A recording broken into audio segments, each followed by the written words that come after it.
And ask everyone to please rise for the Pledge of Allegiance. I pledge allegiance to the flag of the United States of America and to the republic for which it stands, one nation, under God, indivisible, with liberty and justice for all.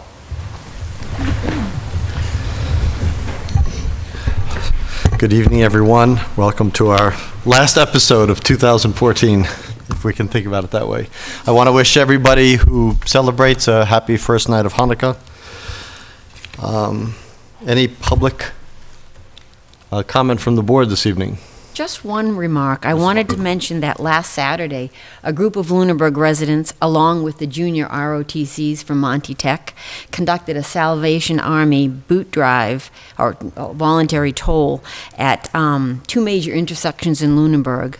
The overwhelming generosity of the public was a testament to the spirit of giving in this town. The group raised over $5,600 during the day, a record for them. So we'd like to thank all who stood out in the cold and all who reached into their pockets to help. That money will go to help area families in need. Thank you. Any other public comment from the board this evening? Public comment from the public this evening?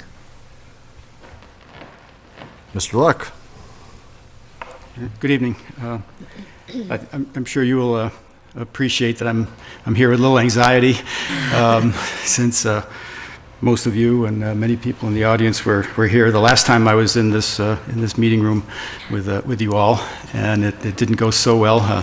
I suffered a fairly serious heart attack, and I've made some promises that won't happen again this evening. Try to hold with that. But I have two missions here tonight. One is to thank many people, starting with the Board of Selectmen and Town Manager Carey, for the outstanding support that you gave myself and Phyllis the night of the event and since. And it's just so heartwarming. I, of course, want to have a special thanks for my two angels, Paula Bertram and Terry Birchfield, who I believe literally saved my life by their quick reaction and CPR and their selfless jumping in and doing what needed to be done. I'm going to try to hold this together.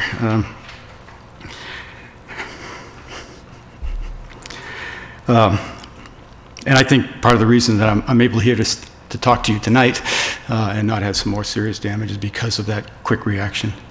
Of course, beyond that critical first response, I want to thank the EMTs who responded literally within minutes and who did such a good job of stabilizing me that when we got to the limits, I'm told all of this, of course, when we got to the Leominster Hospital, there was no need to take further delay and go inside because I was so well cared for and stabilized and was able to be immediately life-flighted to Worcester, and due to all this, within as little as an hour and a half of the event, was on my way to recovery, quite frankly, with surgery. I also want to sincerely thank, who I'm happy is here tonight, Karen Menard and Troy Daniels, who took such good care of my wife, Phyllis, who I think had a tougher time of this than I did, quite frankly. And that was greatly appreciated. Finally, I'd like to thank all of our friends and all of the people and citizens of Lunenburg who have shared their love and prayers and cards and calls and offers of help, and not to forget the delicious care packages that were left on the porch virtually every evening. So thanks to them all. They really gave Phyllis and me the strength to get through this, and we are so appreciative. And even many people in Lunenburg. I mean, this is such a great place that we didn't even know that reached out to us with their help. Lunenburg is a wonderful place. I think we all know that. We maybe don't appreciate it all the time as much as I do now. This is why Phyllis and I will, continue to work so hard to give back to the town, just as most of the people in this room have for years. So those thank yous are my first mission. The second mission, which certainly was motivated by the first one, is I'd like to come before you and tonight and add my support to the chief's request. It's a great timing, being budget review night, to try to establish around the clock on-duty coverage for the EMTs. I know funding is very difficult, and it'll be a difficult balancing act, and money is hard to come by, and it has to come from somewhere.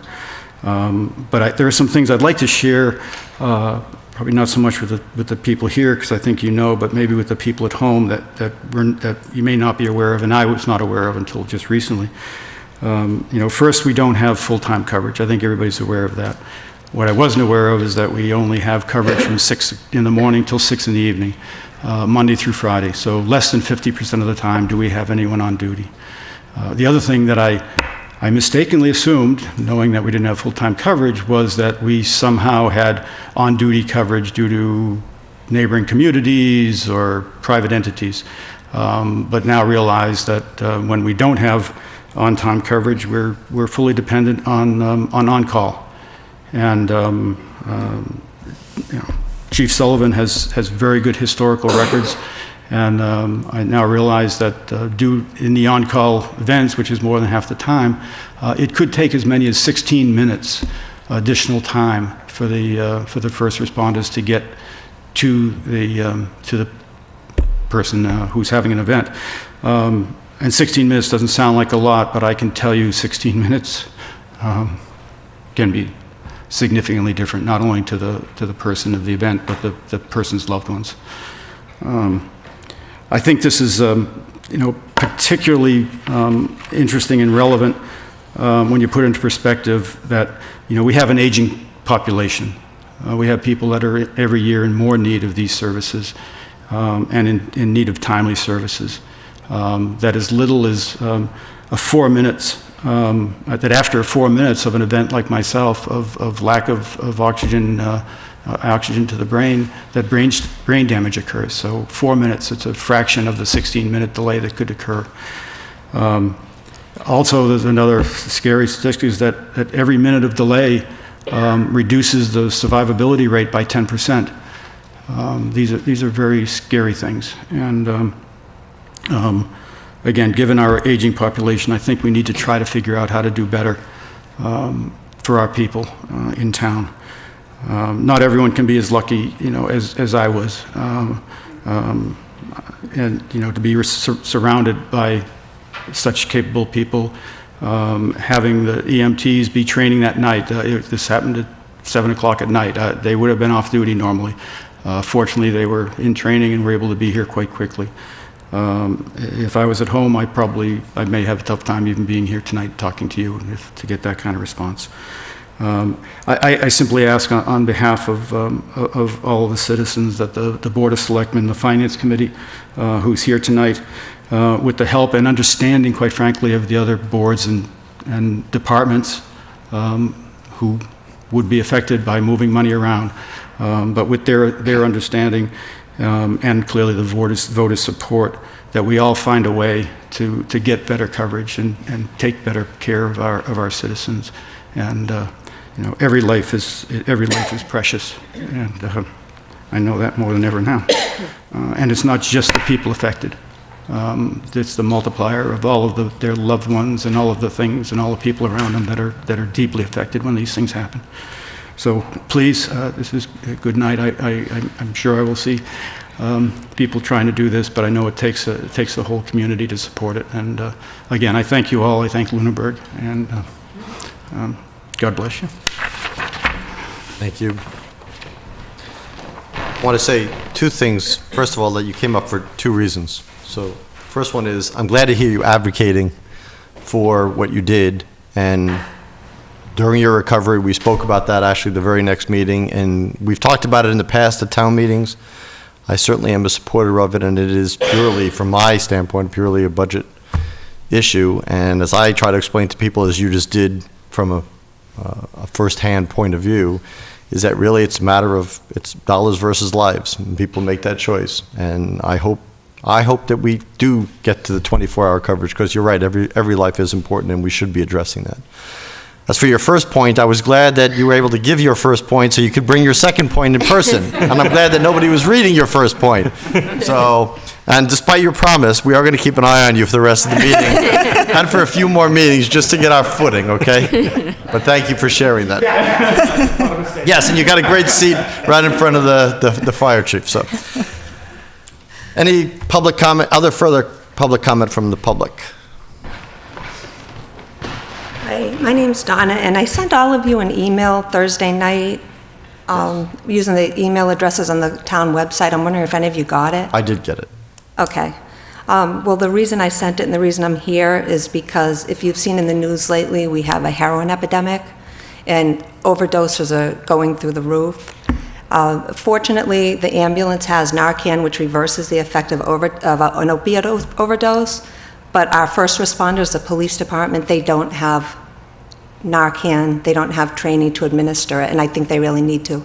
A lot of the towns in Lunenburg, half of them have the police department trained, the other half don't. I don't have the exact numbers.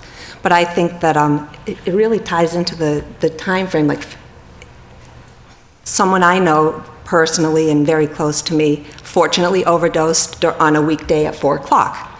And he had very quick response. But I'd be concerned if it was in the nighttime or on the weekend and it took a little longer to get to him. But regardless, the police are always there so quickly, and if they had access to the Narcan and to administer it, I think they could save lives. The overdoses aren't just in Worcester and Springfield and the big cities. Lunenburg has overdoses, probably more than you even know. And so I'd really I don't know what the next steps are, but I would really love to see the police have access to the Narcan.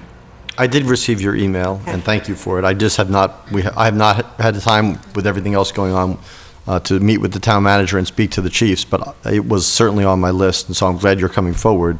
And I think I'd like to get their input about what the next steps are, because I'm sure there are training and legal issues and everything has to be addressed anytime something additional is added. So I realize from your account how important it is. And we will be speaking with the chiefs on what the next steps are and their opinions about what we need to do. I know, well, something that I learned about very recently is there's a support group for loved ones of addicts called Learn to Cope, and they actually will give you anybody, me, you, anybody, 15 minutes of training on how to use Narcan. It's a nasal spray version of it, and then I could buy the Narcan for $20 a dose. So I'm thinking it's not a huge expense. I'm sure the training for the officers would be more in depth. Yeah, I have no idea. It's probably not as bad as you might think for the training and the cost. I don't know what it is, though. Did anyone not receive the email? Because I brought hard copies. I'll get it. Do you need, if anybody wants some? We received it. You received it, okay. Thank you. Thank you, Dawn. Thank you.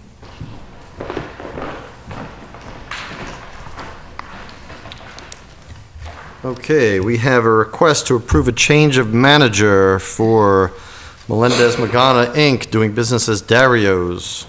Their new manager is Scott Sanford. I see they are here. Would you like to come forward and introduce the new manager? Please.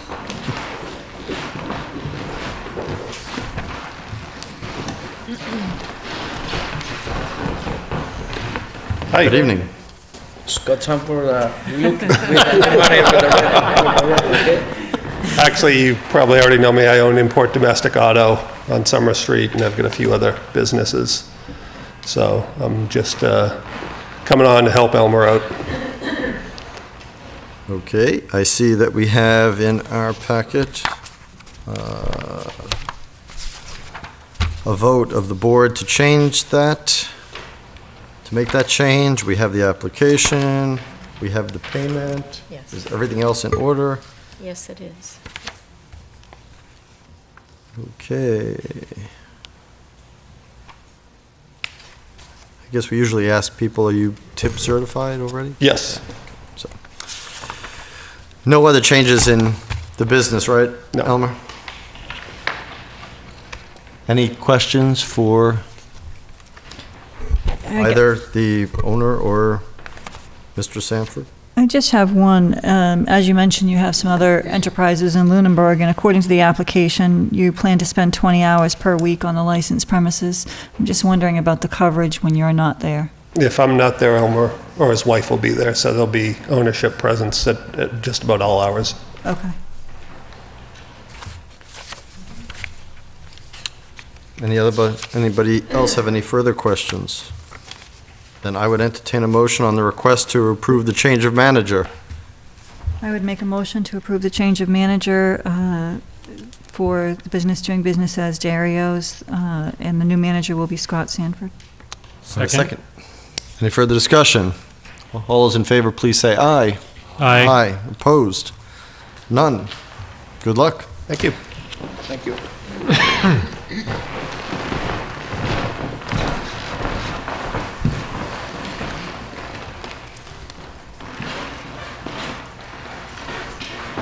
Okay, we have, good night.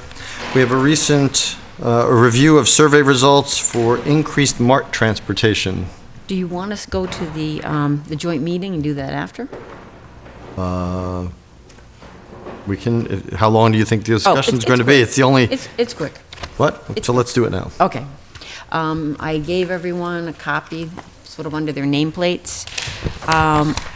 32 citizens responded, most of them with paper, a few online.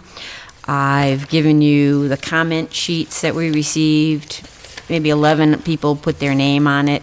And about 50% of the people thought that of the three options for additional transportation in Lunenburg, Lunenburg Crossing, which is Hanford Walmart, to Lunenburg Center, received about 50% of the votes. And it was somewhat split between Lunenburg Crossing to Emerald Place, and then Lunenburg Crossing to Lunenburg Center to Emerald Place.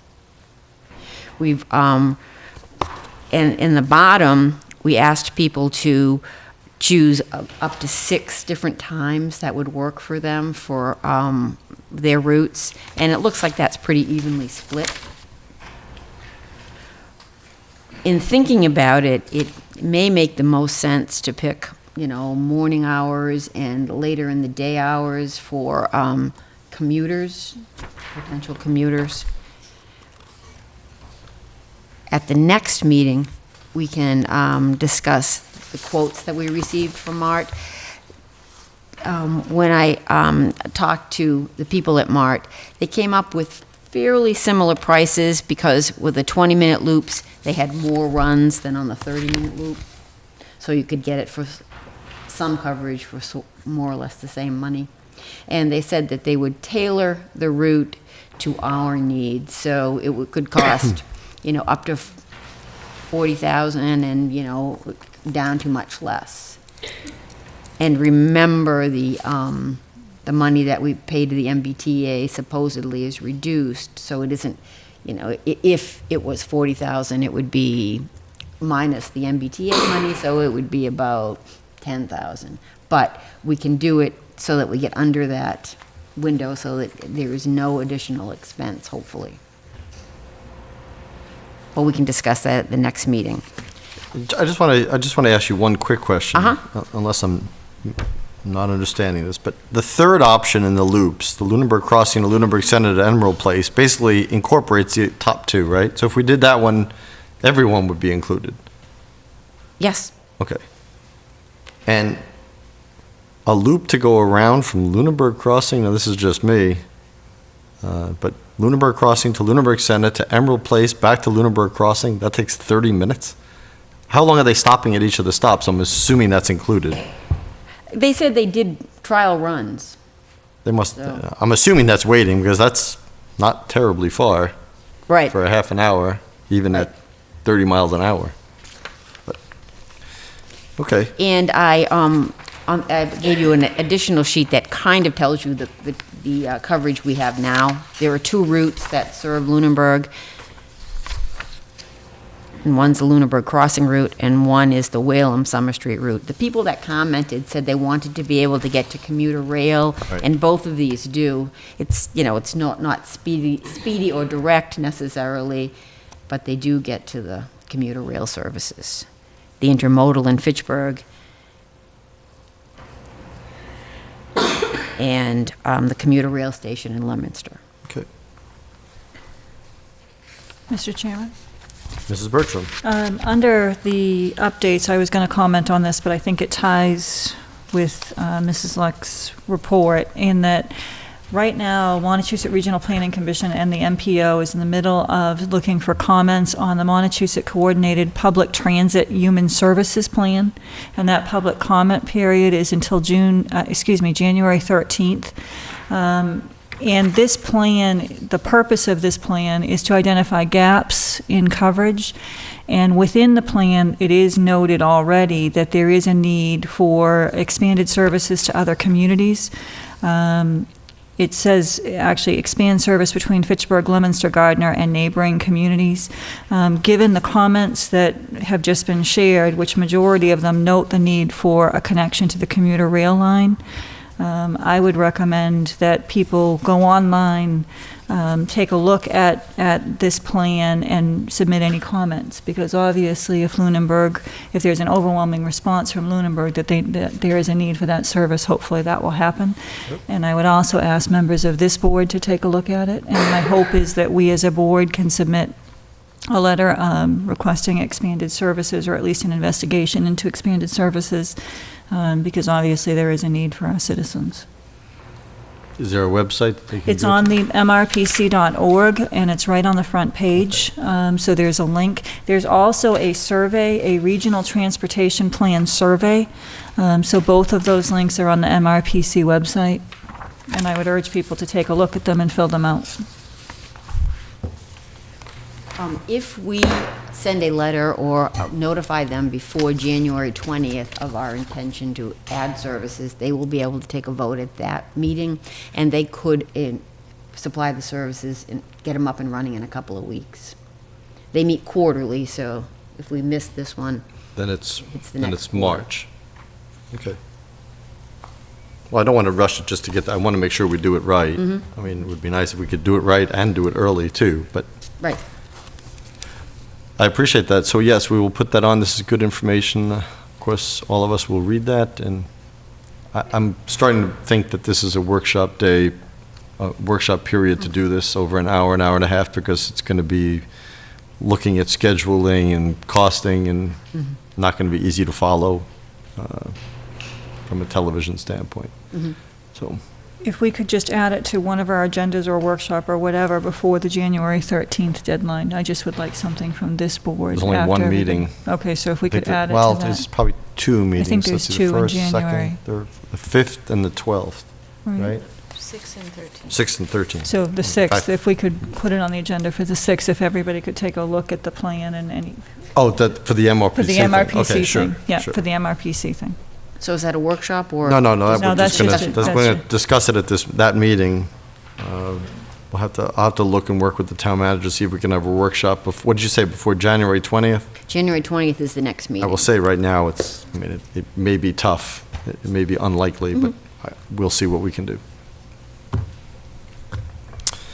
Okay, at 7:20, we have a joint meeting with the Finance Committee to review the 5-year financial forecast, a presentation by the town manager, to whom I will turn over the show. Do you want to do the warrants while I go set That's, okay, we'll go do the warrants while you set up. So we have payroll warrant in the amount of $740,904.44.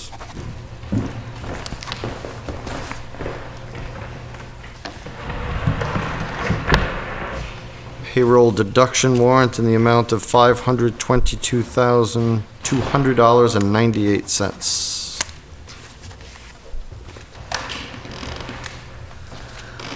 School construction accounts payable in the amount of $1,630.10.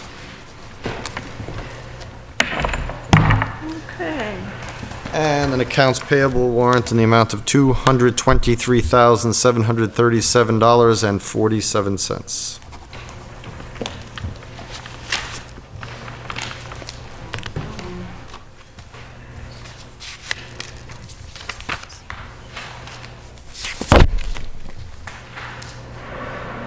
The floor is yours, Ms. Bydell.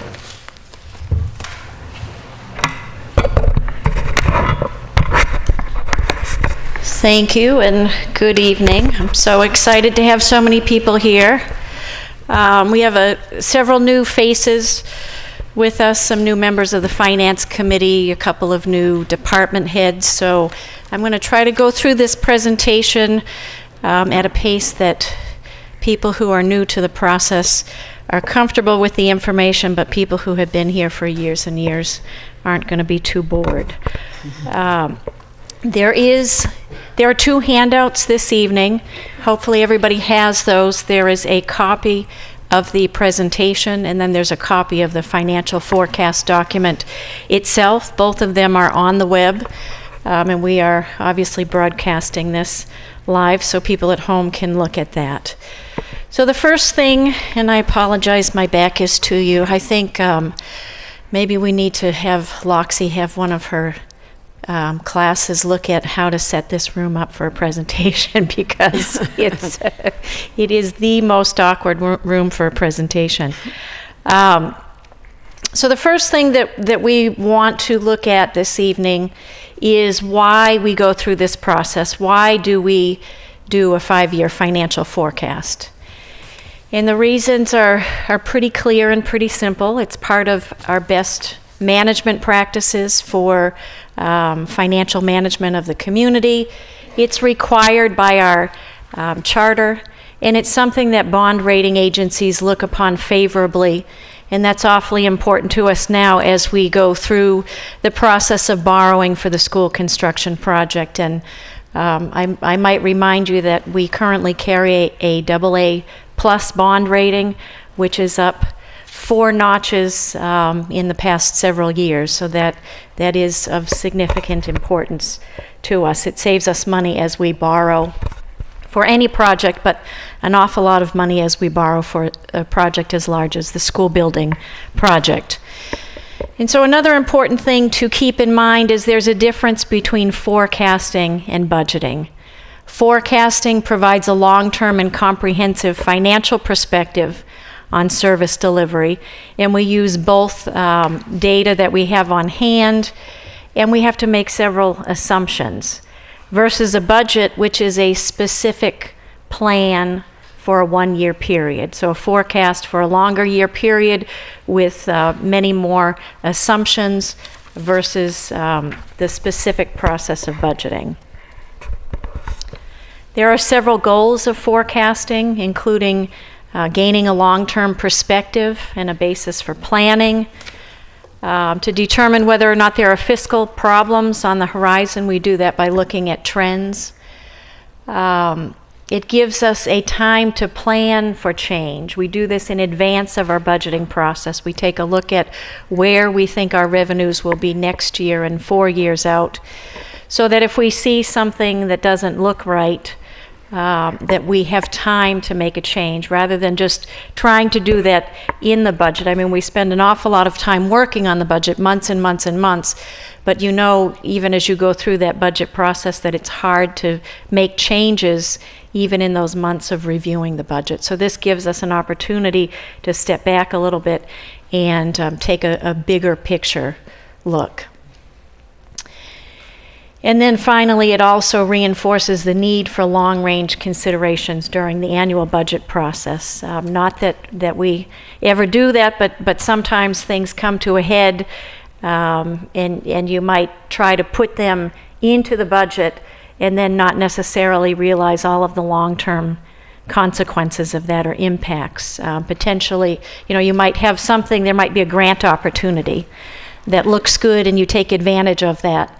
And I think of, not that this community ever did, but I worked for a community where we were lucky enough to get a COPS Fast or a COPS Universal grant where we could hire 3 police officers in 1 year with the funding for that fading out over time. And then all of a sudden in year 4, you have 3 employees that you have to cover and you have 3 sets of benefits. It looked good at the beginning, but maybe if you took some time to go through it, you'd realize that this probably isn't sustainable long term. So then there are several concepts to forecasting, that these are all projections. I use a whole lot of assumptions to put together a spreadsheet, and any of those assumptions can be changed and they could produce a different forecast. It could be slightly different, it could be significantly different. The second is that once you develop these projections, as this kind of ties in, getting ahead of myself, that certainly you can make adjustments to account for changes. And then the last is that the forecasted shortfall implies that some action will be taken if you see that there's a problem, right? We don't go through this process and show that we have a deficit only to be surprised that we have a deficit 6 months later, right? So we do this so we know what we're going into or getting ourselves into when we put the budget together, and we need to be working to resolve those issues. Then there are several guides or tools that we use for the forecasting process: Mass General Law, town bylaws, or other generally accepted standards, our financial policies, a trends analysis document that I used to present, but it's something I keep up. I don't present that part in the presentation with the forecast because it just gets to be too much, but that's something we do keep up. Our debt service schedules, our union contracts, and then the assumptions. These are all tools that we use to put the forecast together. So I'll just make a couple of notes about each of these different tools. First, the laws that we follow. There are state laws that govern labor, employee benefits, and some state laws that address certain service delivery levels. There are bylaws also that require certain levels of service or require that we enforce the bylaws, which has a cost associated with that. We have generally accepted standards for accounting, GAAP and GASB. We have minimum manning standards and other types of generally accepted standards that have an impact on our budget. We have a net school spending requirement that has an impact on our budget. We receive certain state aid for providing services or maintaining service levels, such as our library certification. And then we have other services that they aren't mandated.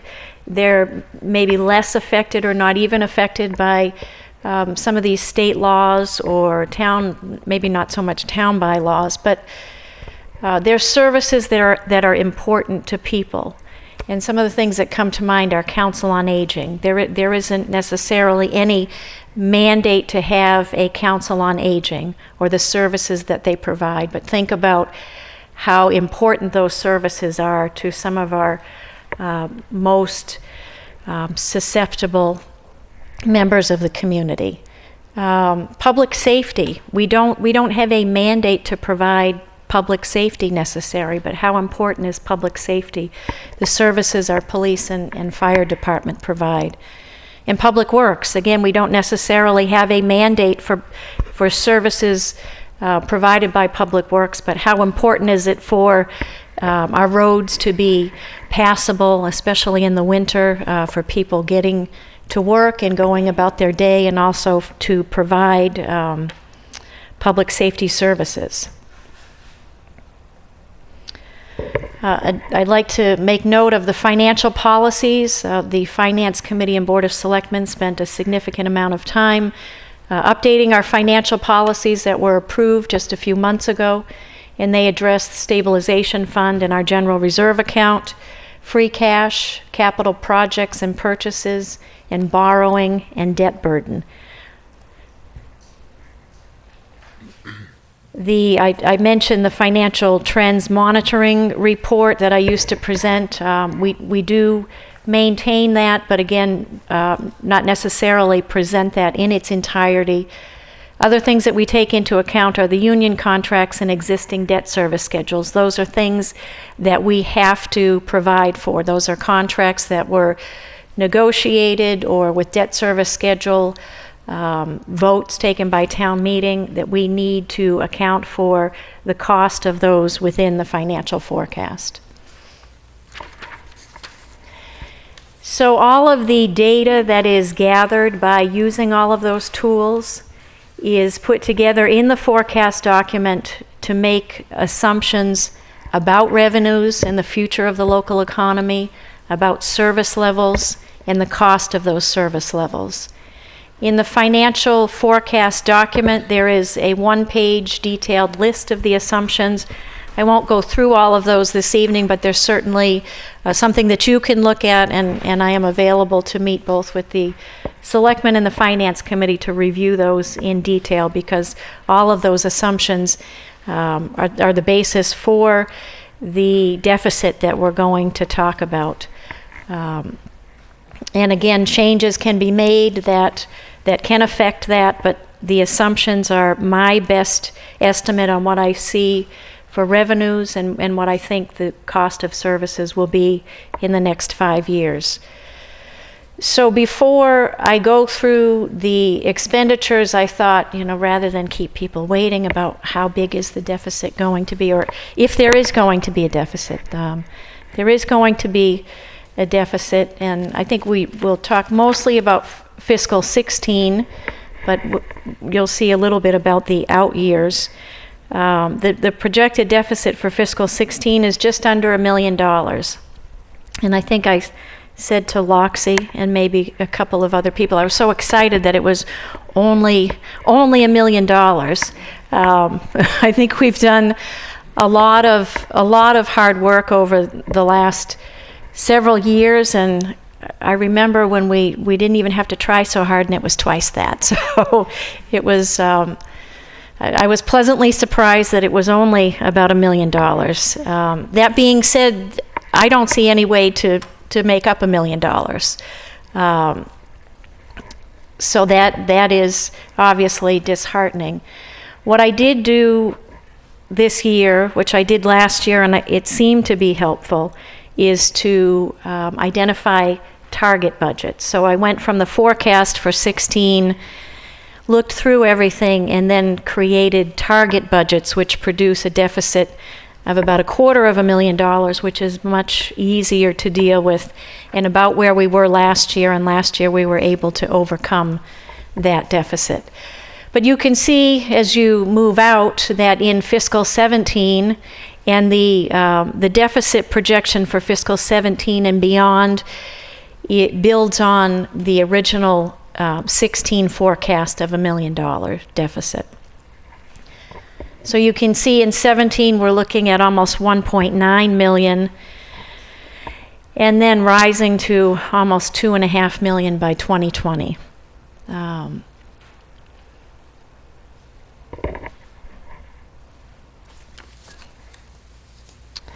In terms of revenue, we have four different types of revenue that we use to build our budget: property tax, state aid, local receipts, and available funds.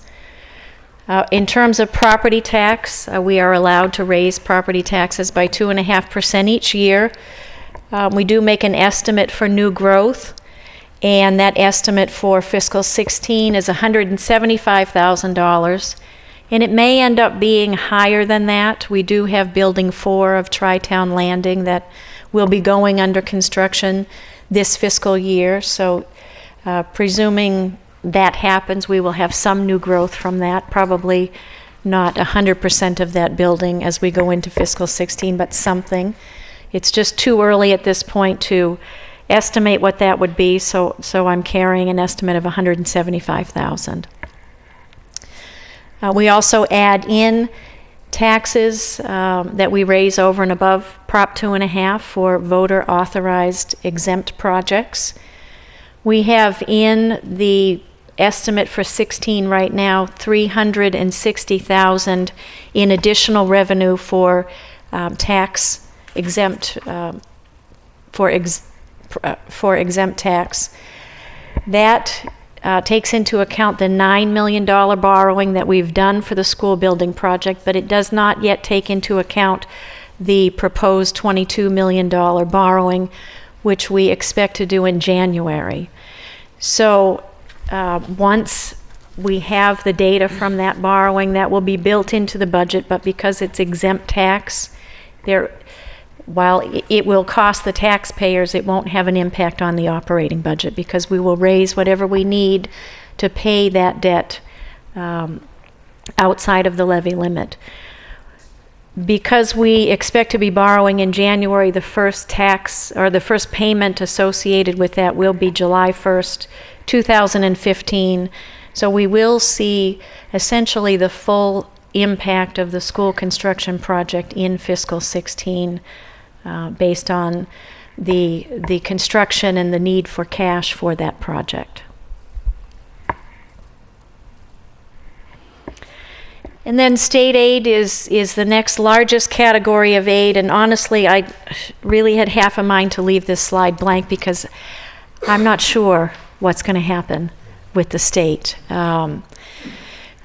Two things. There's been talk about fiscal 15, what's happening in fiscal 15, and I put a quote in here from the Secretary of A&F because people have been asking, why are we having a problem in fiscal 15? And we're having a problem in fiscal 15 mostly because, maybe the easiest thing is just to read this, a $329 million deficiency attributable to the expected automatic reduction in the state's personal income tax rate from 5.2% to 5.15%, set to take effect on January 1st. Also something in there about non-tax revenues lagging expectations, but the biggest impact is the automatic reduction in the personal income tax. So this is what the governor is trying to deal with in balancing or rebalancing the fiscal 15 budget before he leaves office. The governor is allowed to make 9C cuts.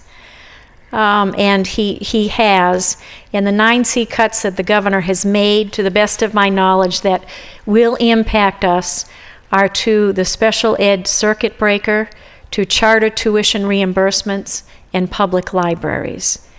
The governor needs enhanced 9C authority to cut the unrestricted general government aid, and that has been rejected by the legislature.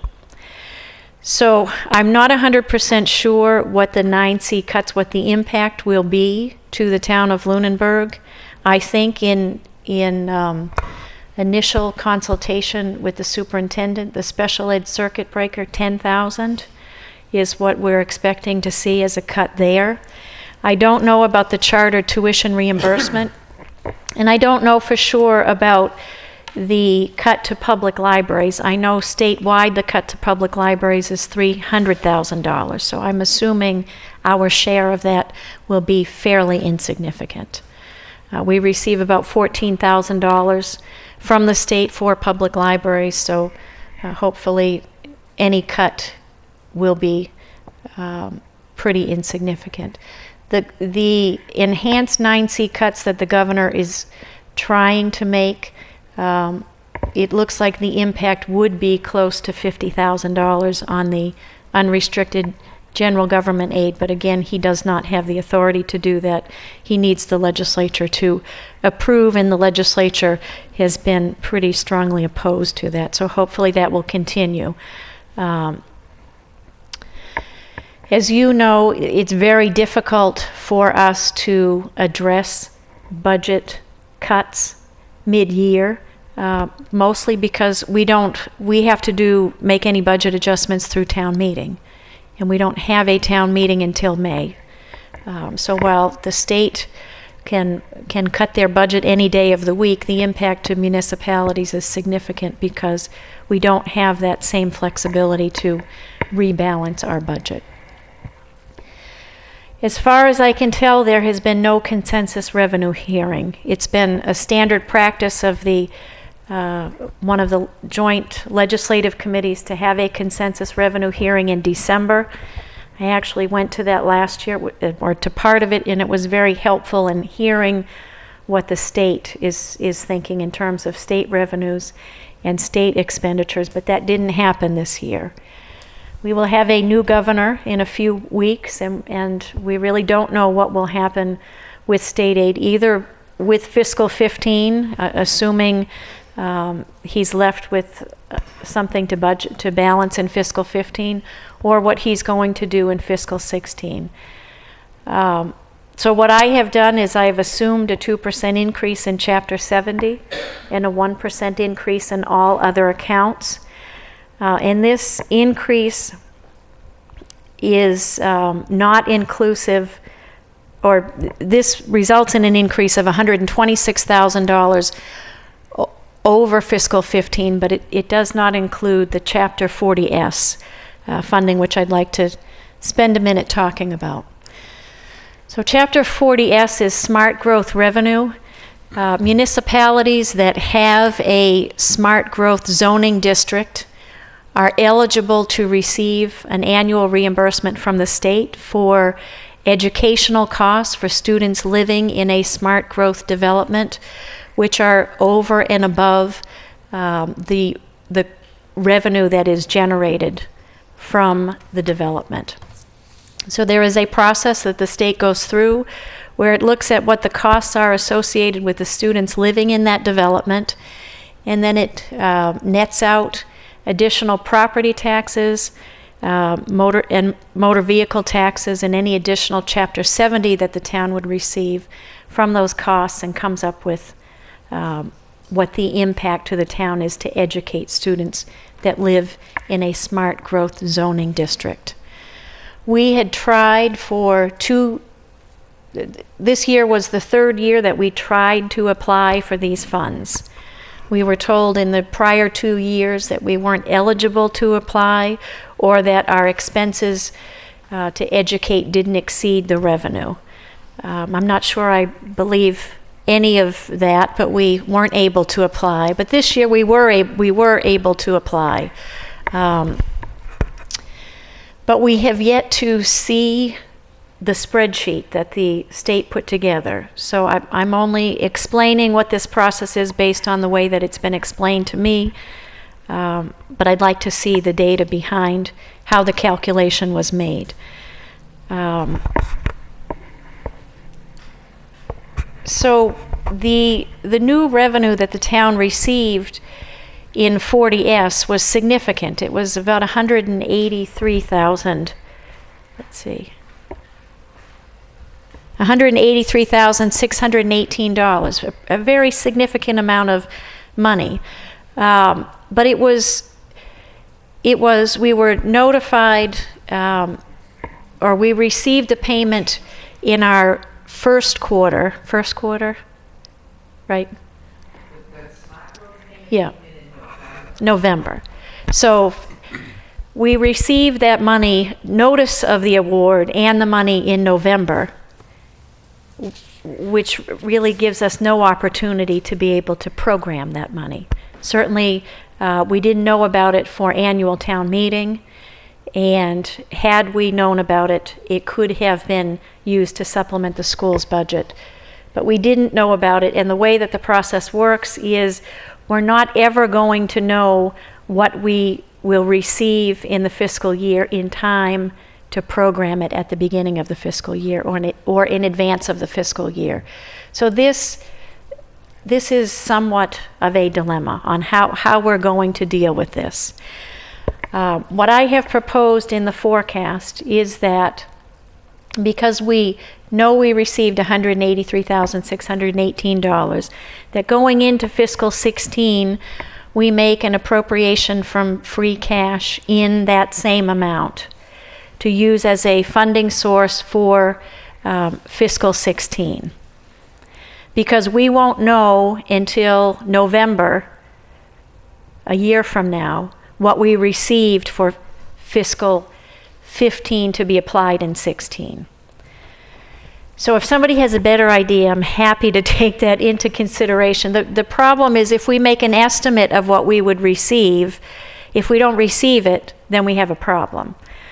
And without seeing the spreadsheet the state put together, I don't know what to estimate, because $183,000 sounds pretty significant to me. So that's what my plan would be, is to make a free cash appropriation from certified free cash then what we received in fiscal 15 will fall to the bottom line and become part of free cash available. So we would have that available to use in fiscal 16 if we so chose. The other interesting twist to this is that there are only 2 towns that are receiving this 40S funding currently. And when I spoke to the representative at the Department of Revenue, she pointed this out and also pointed out this is probably something that's ripe for being zeroed out in the state budget, because there are 2 communities receiving it. There were 3 that were eligible to apply. One applied and there weren't costs exceeding revenue generated, so there was no award. And it's us and the town of Lanesboro that are receiving 40S. So we'll have to wait and see what happens with that. But again, if somebody has another idea on how to access that money, please see me after the meeting, because I'd be happy to talk about that. So next, local receipts. The overall projected increase is 7.8%, or $195,000. This is certainly significant. Our big increase here is the revenue generated from the net metering credits for the solar project. We've projected that at $120,000. The board recently approved a new ambulance fee schedule that will generate $30,000. We've upped our motor vehicle excise estimate by $28,500. All other categories, with the exception of meals tax, I've increased by 2%. And then available funds. These are funds that we budget as needed to cover appropriate expenses. There's an overall decrease in fiscal 16 over 15 because we're not proposing any borrowing at this point. We had $1 million of borrowing in the fiscal 15 budget, so that's why you'll see a big decrease here. I am showing a free cash appropriation of $413,618. $183,000 of that is the 40S that we talked about, and then $230,000 for capital. That would leave us a remaining balance of $67,499. I'd like to leave that for now because I'd like to have the flexibility to address any potential cuts in state aid that we talked about, maybe the small cut to libraries, the cut to the special ed circuit breaker, or potential cuts to unrestricted local aid. I think it's important to leave something on the table right now. And there's no draw on the stabilization fund.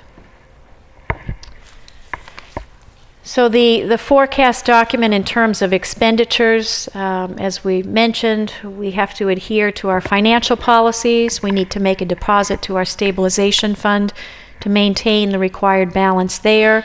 We need to honor our collective bargaining agreements, our debt service schedules, and any other contractual obligations that we have. This document provides the same level of service except where noted, and I'll spend some time going through those exceptions. It provides generally a 2% increase in most services and commodities. It includes substantial increases for utility costs. We're looking at about a 40% increase in our electric supply cost, and about a 15% increase in natural gas. It assumes a 9% increase in our retirement assessment. We'll know more about that next month. And it assumes a 6% increase in our health insurance projection, and we'll know more about that in February. One thing that I would like to mention is the potential impact of the Federal Affordable Care Act on the town of Lunenburg and on municipalities in general. There have been very few provisions of the Affordable Care Act that have impacted local governments because of the generous health insurance benefits that we already provide. But there is one piece of the Affordable Care Act that is going into effect next month that potentially has an impact on municipalities with regard to employees that work on an intermittent basis, or they might work on a regular basis for part of the year. They might be temporary employees. So we provide benefits, or employees are benefit eligible if they regularly work 20 or more hours per week. But where we have call firefighters, we have reserve police officers, we have substitute teachers, and other types of employees that don't necessarily work 20 hours, or they don't regularly work 20 hours or more per week. The Affordable Care Act defines how you determine what regularly working a number of hours per week means, and it gives us a 6-month look back. So when we went through and did an initial analysis based on who's worked what over the last year, we found that there are up to 12 part-time employees, temporary employees, intermittent employees, whatever you want to call them, that potentially are eligible for health insurance period because in the look-back period, they regularly worked 20 or more hours per week. So that's something that we have to take into account when we put the budget together. This is going to be a difficult and labor-intensive endeavor to track this because where with an employee that regularly works 20 or more hours per week, you make one determination at open enrollment. You work 20 or more, you're eligible for health insurance. You don't, you're not eligible. The Affordable Care Act requires us to look at that at least twice a year, every 6 months. So you could have somebody who's eligible for 6 months of the year, the first 6-month period, but not the second 6-month period. So that's something that we need to take into account as we put the budget together. I put in a 6% increase, which maybe seems high to people who have been following the budget for the last couple of years because we've had essentially 2 years of 0% increases in health insurance.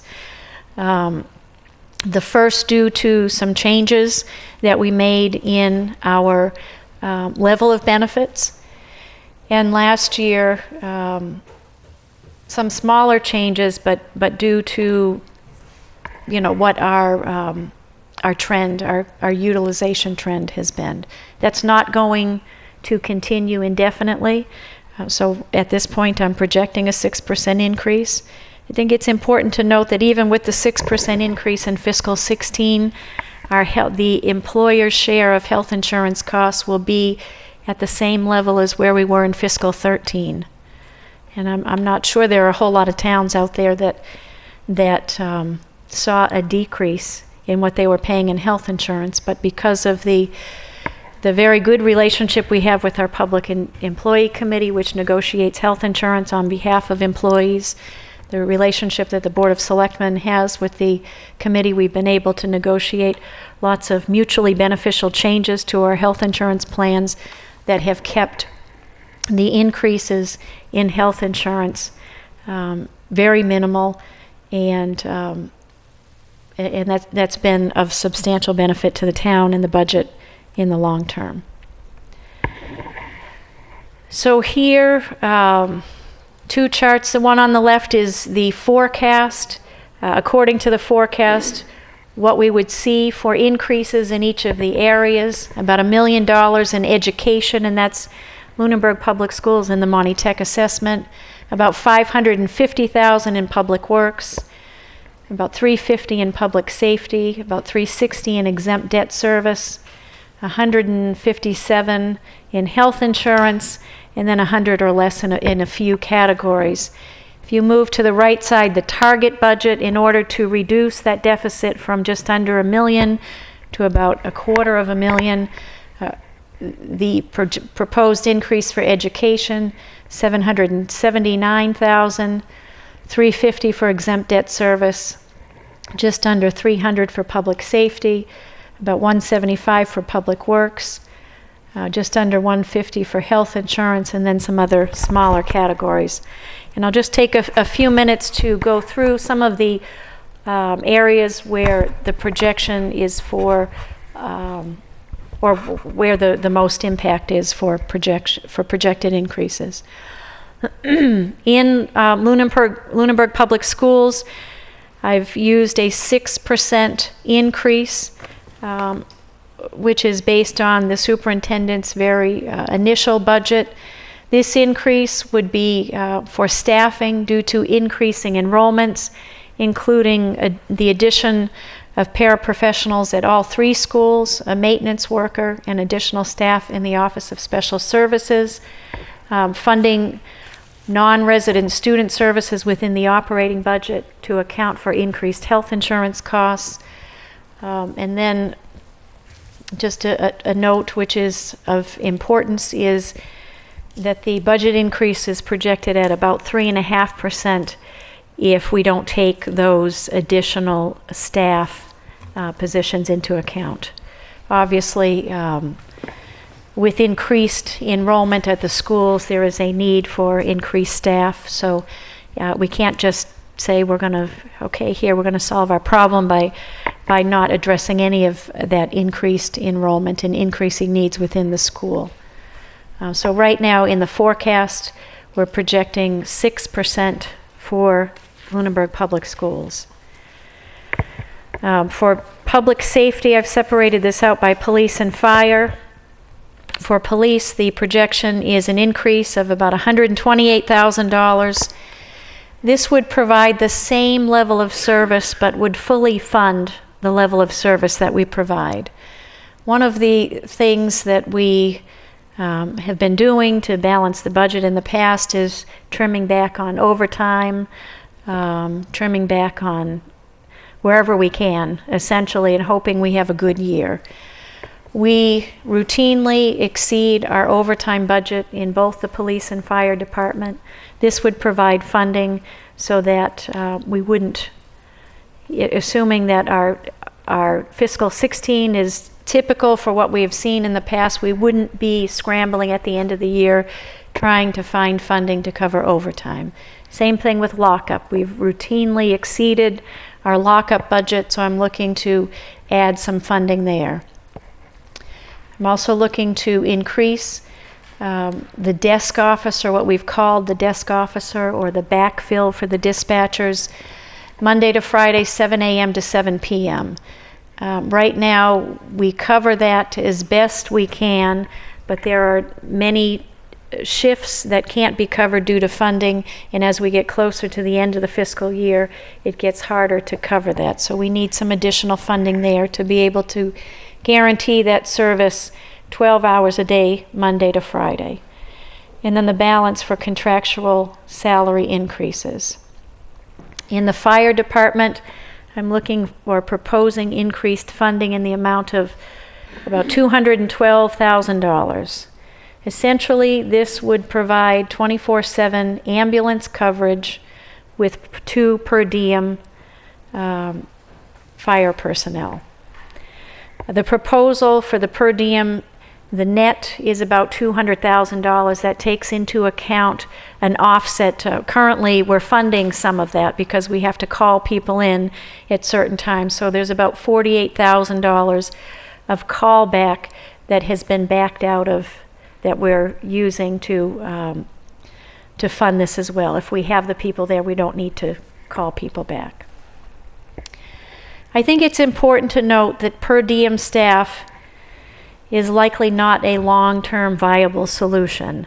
There are some issues with that. We just talked about the Affordable Care Act. If we have the same people regularly signing up for these shifts, they're probably going to be eligible for health insurance. So that's something to take into account.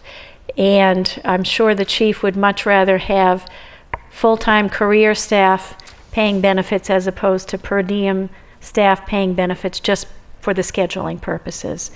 And I think that's the second issue, that this would be a labor-intensive solution using per diem staff, because you would need to be scheduling people for these shifts.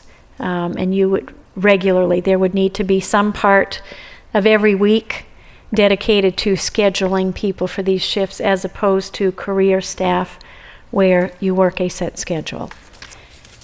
If we were to look at a career staff solution, that would increase this price by about $100,000. And we thought that it was important to take the first step to establish the level of service, if it's possible to fund it under the budget, see how it goes before we took on all of the obligations of 4 additional staff. So I think this is a good first step. And, you know, actually, Mrs. Luck said to me before the meeting when we talked about this for a few minutes that, boy, isn't it nice to be able to bring this forward under these circumstances. You know, a lot of times towns are looking at making changes in service levels because of a tragedy. We were able to and I'm going to get a little choked up myself too, because I have a little anxiety coming into this room myself. You know, luckily we didn't have a tragedy. So isn't it nice that we can bring this proposal forward under these set of circumstances rather than a tragic event? So I am hopeful that we are able to find it within the budget to fund this. We talk about this every year. We talk about the need. We talk about the fact that we have probably one of the smallest police forces in town. We have one of the busiest police forces. We're an awfully big community to have a combination fire department. We're an awfully big and busy community to have the level of service that we have in our public safety.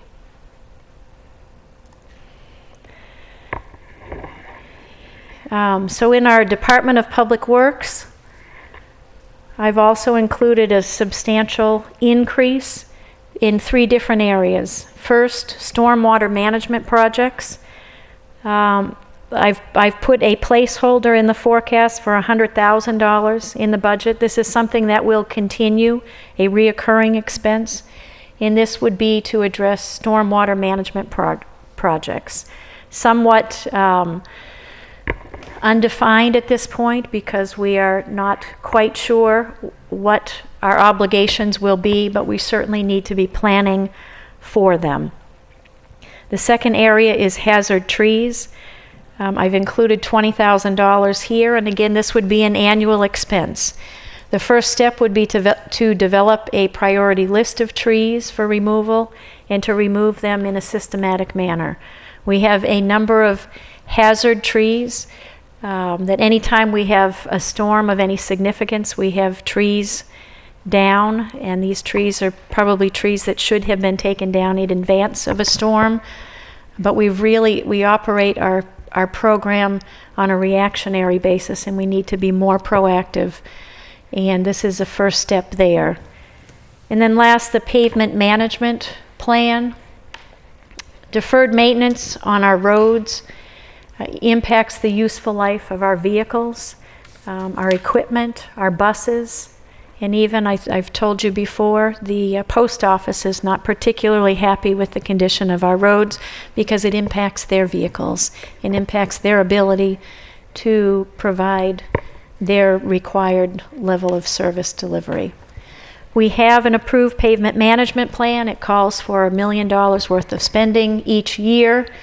Last year I presented to you an option that maybe we look at transferring budgetary savings from non-exempt debt.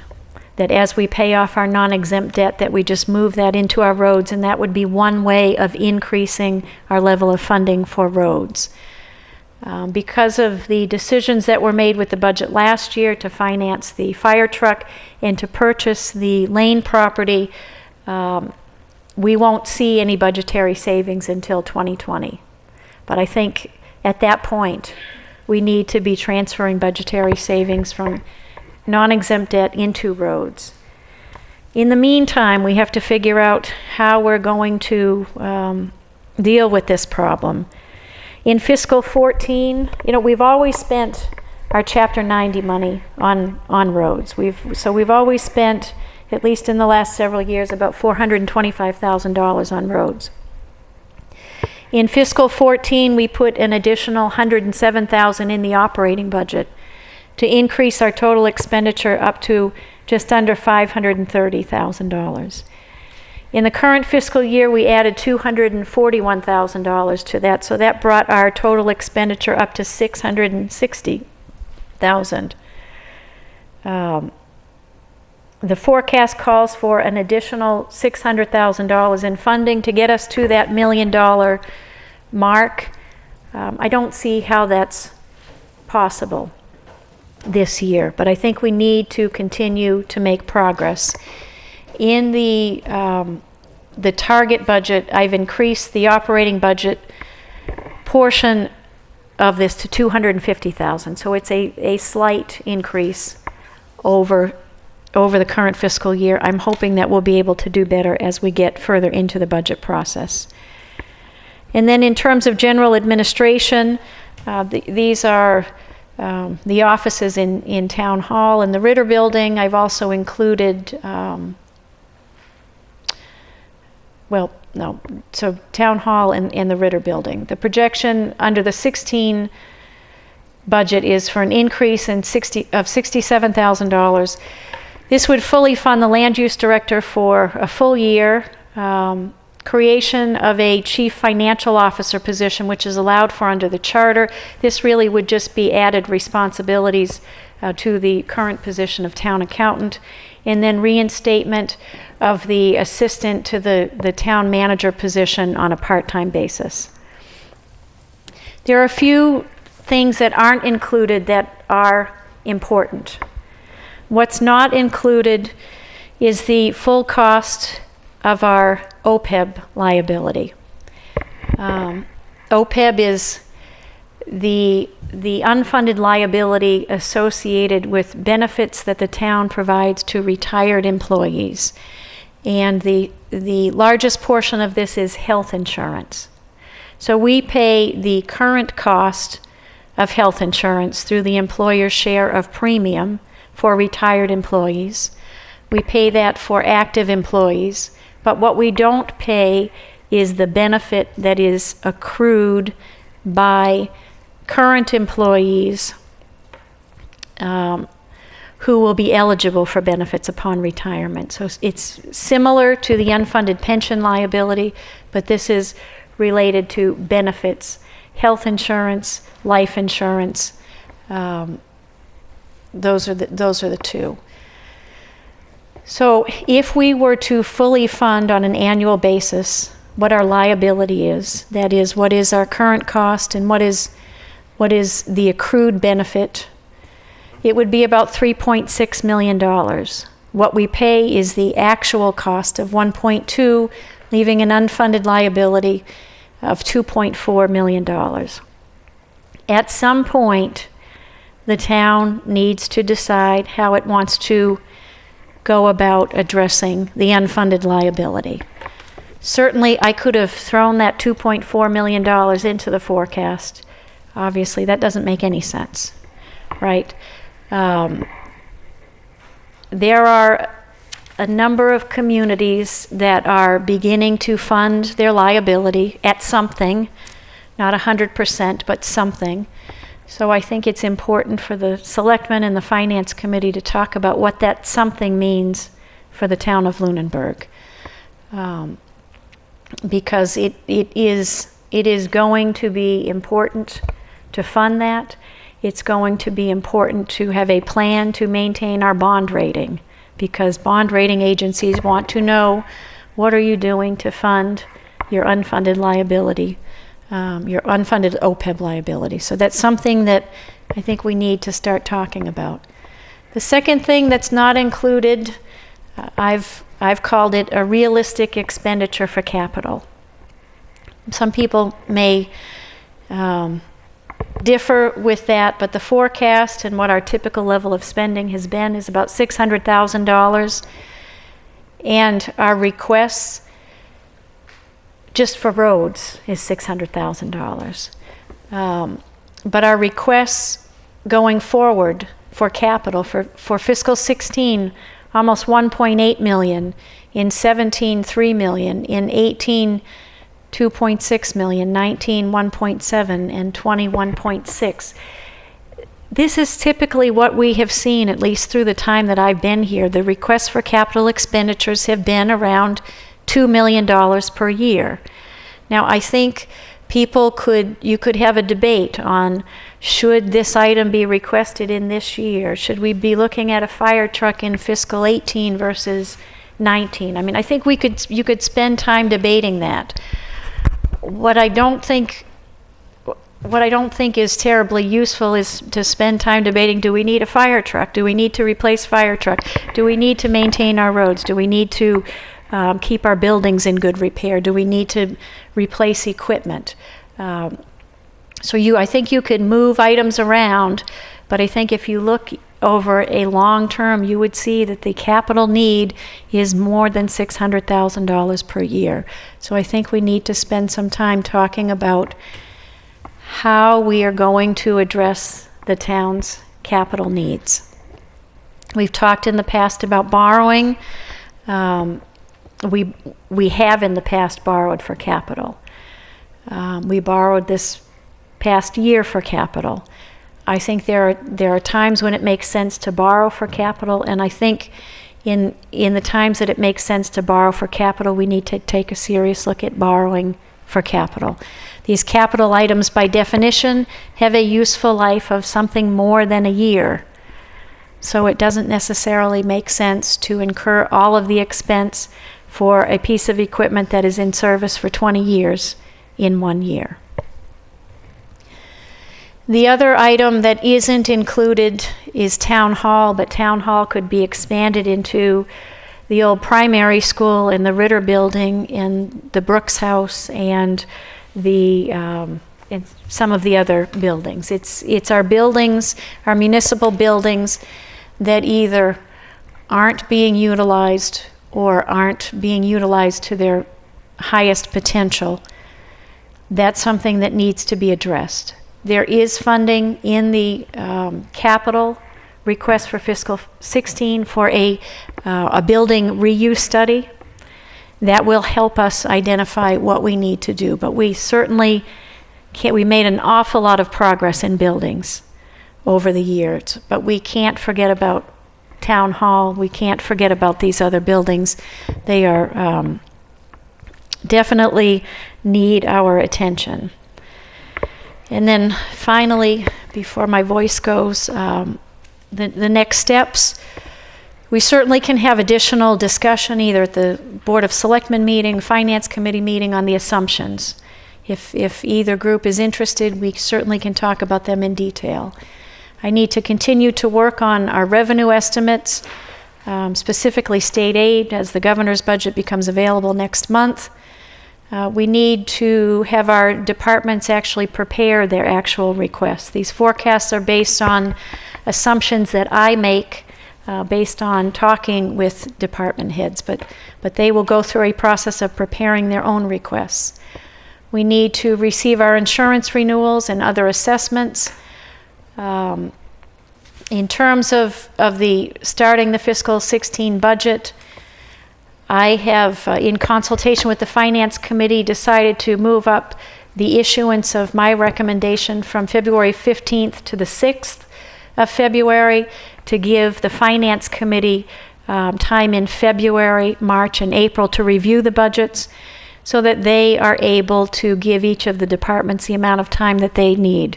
I know one of the things we ran into last year and in past years is we always have a snowstorm, maybe we have 2 snowstorms during our budget review, and we end up having to double up on presentations in an evening, and it makes it difficult for department heads to have the amount of time they need to present their budgets, and for the Finance Committee to have the amount of time it needs to consider all of those in putting together its own recommendations. There is a proposed schedule of all of the milestones in the process getting ready for town meeting in the packet, and that can be reviewed again both individually with the Finance Committee and with the Board of Selectmen. So with that, that concludes the presentation on the forecast, and I'd be happy to answer any questions.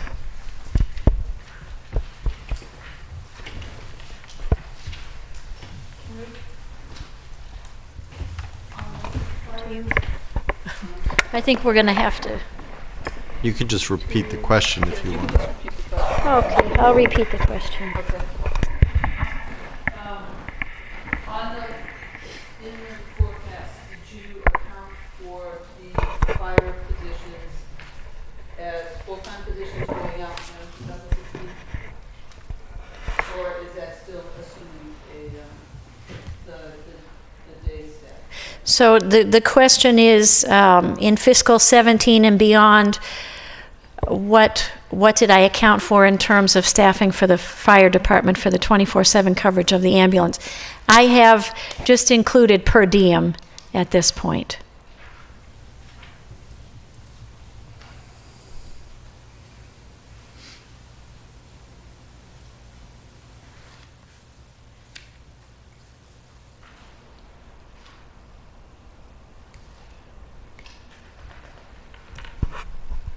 Any other questions from the board, from the departments?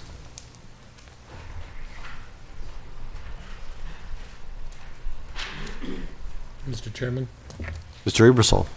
I just want to thank the town manager for providing such a comprehensive review. Having seen these several years, some of the same information, but it looks like you're trying to move in the direction for various needs that you can do each year. And so I congratulate you on this initial first pass, and we have a lot of work to do between now and next May.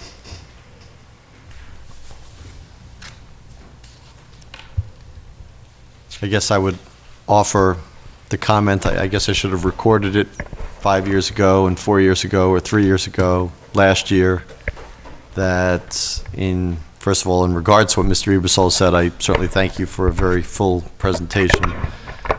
And of course, to the people listening and to people on this board, people in the departments, I mean, we're faced with the same thing every year. In 1 year, we make fringe advances somehow on what we're doing, but it doesn't tackle the core issues of the projections for the last few years. When we look at the 5-year projection, are the same deficits, and we just don't, we for reasons I'm sure that are pretty obvious to many people, we just don't make those advances. We're not making those commitments, and the things that happen in there don't go away. Now, pavement management, obviously, the costs go up every year for repairing it, so those costs increase.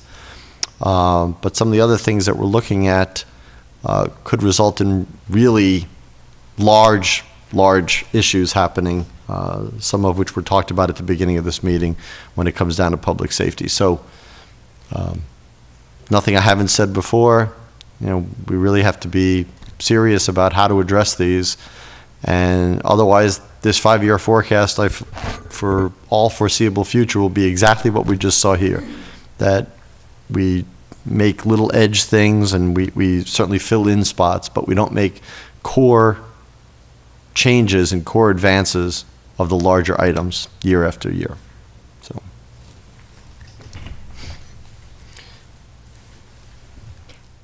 Anybody else? Carrie, I had a question about the Affordable Care Act, the implication of the temporary employees.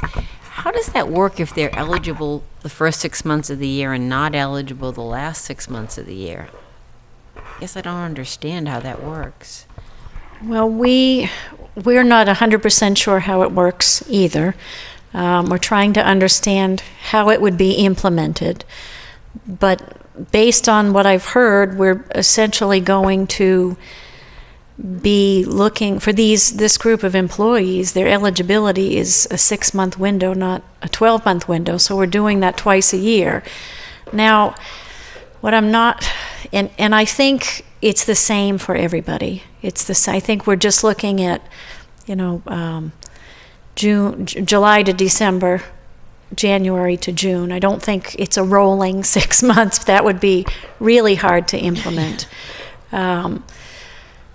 So I'm not sure how that's going to work. It's going to be difficult. And I think, there may be times that we're providing a benefit to somebody who's not necessarily eligible because of the constraints of how we have to implement it. But that's something there's more coming out next month on how we're going to implement it, but I'm not sure. Because, it's difficult for the employee as well as the town. Well, I think it is, because you could have somebody that's eligible for our plan for 6 months, and then they're back on a connector plan for 6 months, and they're back and forth, and that's very disruptive because you might not be eligible to see the same providers. So, I'm hoping that the group of employees that we're working with on this is going to be small, because it's kind of looks like a messy process. Yeah. Thank you.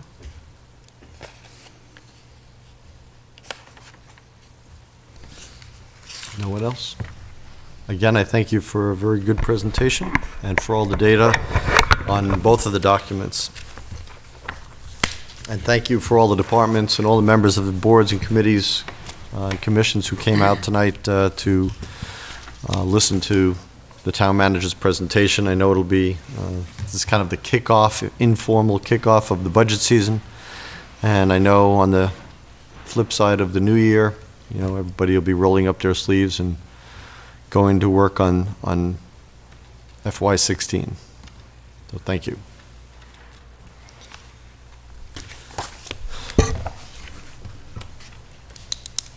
Okay, went over warrants, action file issues.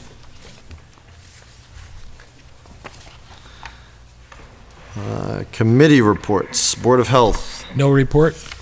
Building Reuse, No report.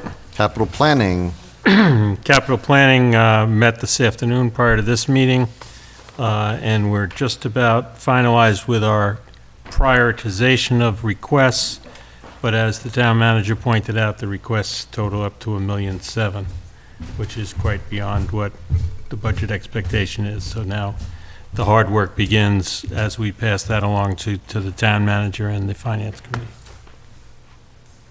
Finance Committee. They met last Thursday, had the last of 2 meet and greet meetings with the land use director, talking about his position and charter and objectives, and with the director of the DPW. Some interesting financial discussion there about exploring other ways, somewhat creative ways perhaps to fund the infrastructure, betterments, stormwater fees, etc., as kind of out-of-the-box thinking. And then they also talked about capital planning. The capital planning group was seeking some guidance on items that were in the capital requests but were more non-capital, surveys for trees, intersection designs, building reuse, etc. And got a little bit of guidance from the finance committee, and both groups will figure out the best way to present them as part of the budgeting process. Excellent, thank you. Library Board of Trustees. They're meeting on Thursday? MPO. I talked about the update to the transportation plan, which we'll talk about at our next meeting. The only other issue that was talked about that was of interest is that, unfortunately, due to the lack of anticipated grant funding, MRPC had to lay off 5 staff members. So they are now operating with 12 individuals rather than 17. Originally, for some time, they've been planning on moving to another facility across the street. That move is now on hold, obviously, with the shortage in staff and the lack of funding. Excuse me. Any move is on hold, and they are operating with bare bones. Okay. And the next meeting of the MPO is on January 14th. Okay, Planning Board. The planning board meeting on December 8th was well covered in the ledger, but just two important reminders. The Agricultural Commission is meeting on the 18th at the Ritter to discuss the formation of a public market. That is an open meeting. And then on December 22nd, the planning board will be meeting to discuss the village district bylaw, and that will be televised here. Thank you. PAC. The PAC had its initial meeting. All right. Hooray. They had the meeting at the PAC office, elected officers. They're in the process of reviewing the current year budget so that they understand what the budget is that was provided to them. They are reviewing their current policies and some proposed draft policies, and they will be bringing those back to their next meeting. They also looked at their capital needs, including the need for revamping the studio here at Town Hall. Has pretty old equipment. They'll be looking at that as well.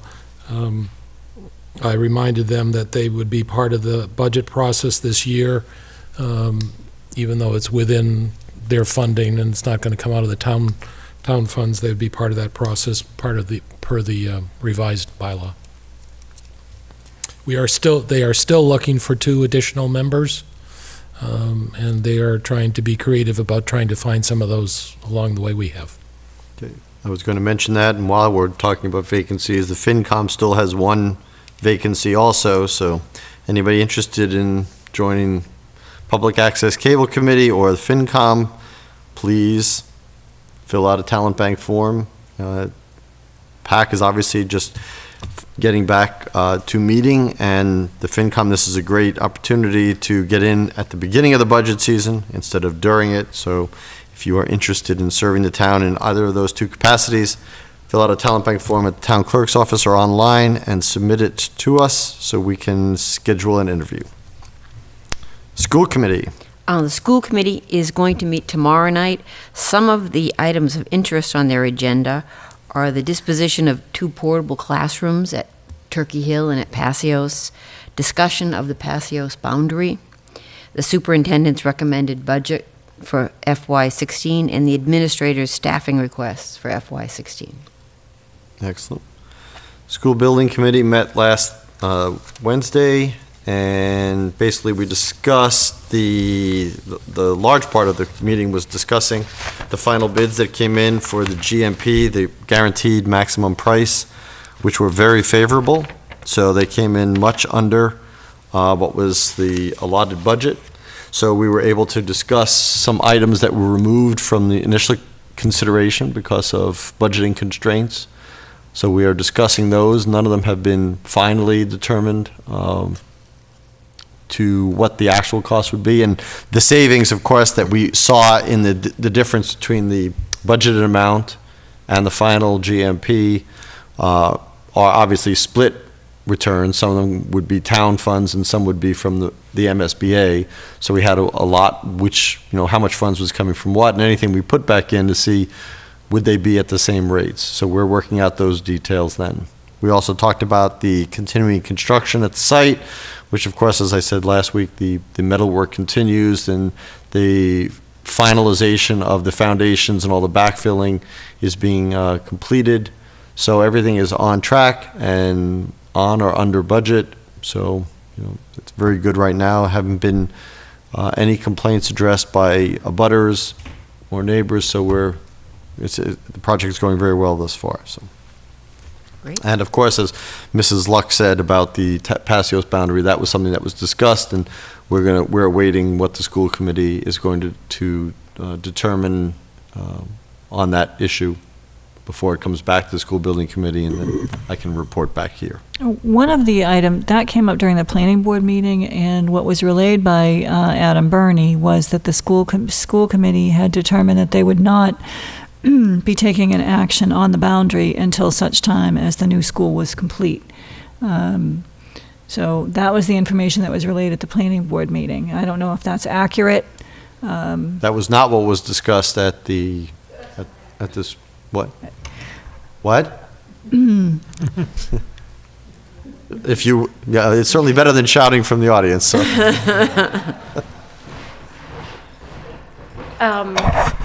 The item was on the agenda, but Mr. Mike Mackin isn't able to be there tomorrow night, so it's being moved to the January. But we do anticipate that the school committee will be taking action on that in terms of a conceptual boundary and discussing that come the January meetings. So.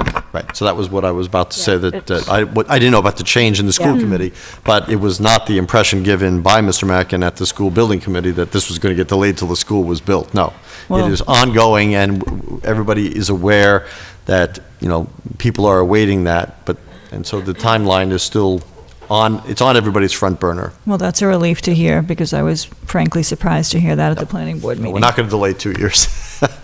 So, and the next meeting is not till the new year. Sewer Commission. Because our meeting last week ran short, I was able to catch the end of their meeting.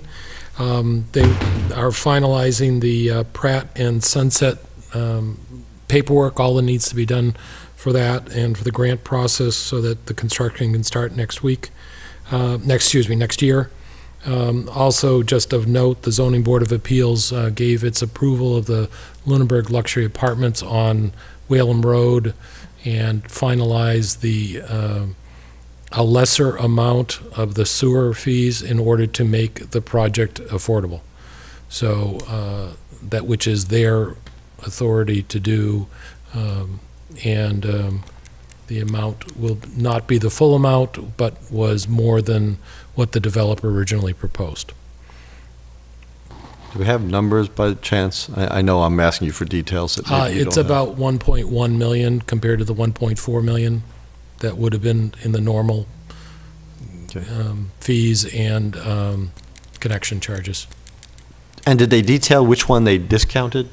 No, they came up with They just gave a bundle price? dollar amount, Okay. payments happening as the construction goes along, so there will be funding available to pay the appropriate connection charge that we have to pay out, and the remaining funds would stay in the sewer fund. So within the decision, do you know if the formula that they used, because my concern is that this may establish a precedent going forward. We have the chair of the sewer commission here, but part of the thing goes to the affordability, but maybe Carl can talk a little further on the specifics. Yeah, Carl Luck. Yeah, they did take a methodical approach towards it, and basically did not charge the privilege fees for the affordable units. So the 25% affordable units did not get privilege fees applied to them. So it was pretty clean rationale. Yeah. If I could take one more important thing that just happened this week, so it wasn't at the last meeting though, relative to the sewer extension in the Whalum Lakeview area. There's a very timely thing going on right now where we need easements across private property in order to get the sewer lines to them. And we're on a very, very short time frame. So if anyone's out there listening to this, they will soon be getting requested to sign easements on their property. And we really need those by the beginning of January in order to keep the project on track, and we need 100% of them, or else we can't get going. So that's a very timely thing, and we hope the residents. We're all very positive. We don't expect any issues, but given the time of year, the timeliness is not all that convenient. So we'd appreciate their support on that. Thank you. Is that it for the sewer commission? Yes. Okay. We have an item for the appointment of the treasurer collector, but that is being tabled to a further meeting because a decision has not been reached. Is that correct? That's correct. We had town manager reports. I just have some licenses for you to sign. These are all licenses that were approved last week, a couple that didn't get signature. The actual forms for the holders of liquor license that need to go back to the ABCC, they're all clipped together. There's a signature required on each page because each page is an individual application. Yep. And then the last document that needs to be turned back into the ABCC is a list of current license holders who are not renewing in fiscal 2015. And that is it? That's it. Okay, no executive session. Next meeting, or as I like to call it, our new season, January 6th, 2015. Any public comment from the board to close? One comment. Thank you to the DPW and the police department. The stop signs were installed at the intersection of Main, Highland, and Oak. And there has been gradually increasing compliance, as would be expected with an intersection that has not had such traffic controls for all of my life, if not all of the other drivers' lives. But we appreciate that, and I know that there's other stop signs going in on Flat Hill as well, so appreciate that process going through. Any other comment? Any public comment from the public? Seeing none, I would like to wish everyone a very happy holiday, Merry Christmas, Happy Hanukkah, Happy Kwanzaa, and if you don't fall into one of those categories, have a great time. And we will, again, be back in the new year. I would entertain a motion. Motion to adjourn. Have a second. Second. All those in favor, please say aye. Aye. Aye. Good night, everyone, and Happy New Year, too. I gotta tell